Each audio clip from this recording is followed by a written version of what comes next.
Guys আমাদের হচ্ছে একটা নাটকের শুট চলতেছে আর এখন হচ্ছে প্র্যাকটিস চলতেছে আর কি, যে সবাই সিন প্র্যাকটিস করতেছে। তো হঠাৎ করে আজান ভাই বলে কি, আজান ভাই একটা কথা বলে যে মাঙ্গিস টু লাইফ। তা আমি ওনাকে প্রশ্ন করলাম যে আজান ভাই মাঙ্গিস টু লাইফ কি, এখন উনি সেটার উত্তর আমাকে দিলেন।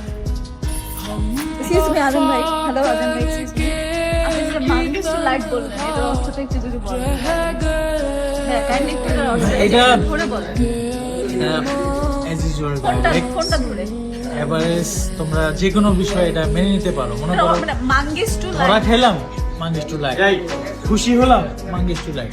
সিন ভালো হয়েছে, মাঙ্গিস টু লাইফ। সিন খারাপ হয়েছে, তাও মাঙ্গিস টু লাইফ। এটা সব জায়গায় ব্যবহার করে। ব্যবহার করা হয়। বাবা আপনি কি এই ওয়ার্ডটা কখনো ব্যবহার করছেন? না, আমি কখনো ব্যবহার করিনি, আমার ছেলেরা এসব ব্যবহার করে।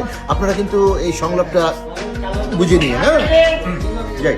মিরাজ, আপনি আপনারা তিনজন একটু এক মিনিট এখানে দাঁড়াবেন। এই যে পাইছি। এই লেভেলটা একটু শিফট করে দাও।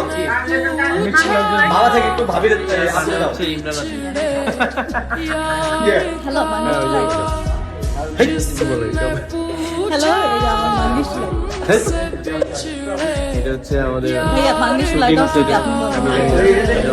এটার অর্থ যে শিখেছে তার নাম হচ্ছে ইমরান আজান। আর এটার মানে হচ্ছে ইমরান আজান। এই যে মাঙ্গিস টু লাইফ। এখনো মাঙ্গিস টু লাইফ থেকে বেরোতে পারো নাই।